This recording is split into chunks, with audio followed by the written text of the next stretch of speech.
Окей, добрый день. Я доктор Аскин, я больничный терапевт в маленьком госпитале на юге Соединенных Штатов. И, среди прочего, занимаюсь тем, что на постсоветском пространстве называется реаниматология, а у нас интенсивная терапия. А вот это вот механический вентилятор Bird Mark 7, и бывает еще Mark 8. Это на самом деле это машинка для одного из видов дыхательной терапии, но в случае нужды ее можно использовать как механический вентилятор. И, в общем, когда на высоте ковида, в общем, мы готовились его использовать таким. В общем, он имеет только один мод, один способ вентиляции, который регулируется давлением. Pressure regulated assist control. Он не требует никакого электричества и работает только под действием кислорода. Вот без кислорода он работать отказывается. Это его передняя стенка. Вы видите, тут такой вот штука, которую можно крутить. Она регулирует скорость вдоха, поток вдоха, то, что называется inspiratory flow. И номера, на самом деле, которые тут, они не соответствуют действительной скорости потока. Это просто какие-то номера, на которые можно ссылаться.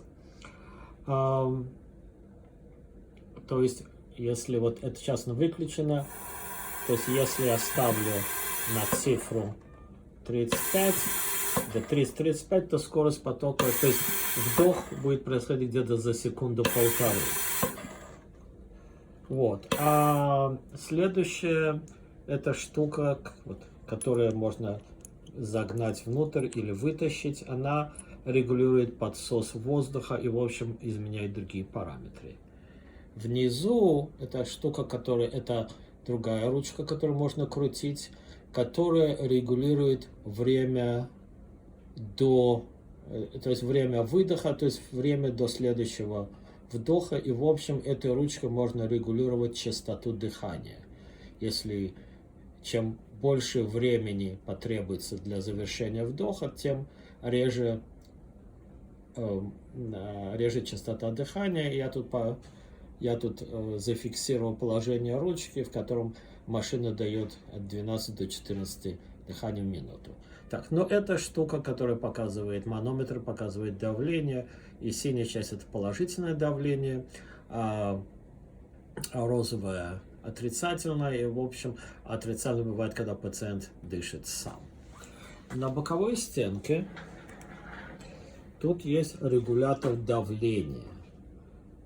То есть давление, которое вам покажет манометр, но тут я отметил положение, при котором машина загоняет 500 кубиков. Точнее, вернее, то, что я померил, это 500 кубиков выдоха. То есть у меня есть спирометр, который меряет на выдох, который спирометр к машине не относится, я его принес сам.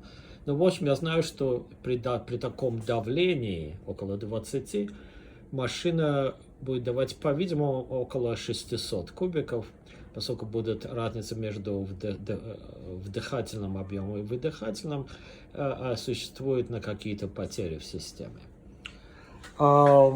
Дальше есть, и тут вот, собственно, кислород, где подсоединяется кислород. Это стационарный вариант, а когда я буду везти с собой, я его уберу, и шланг от кислородного баллона будет подключен вот прямо сюда.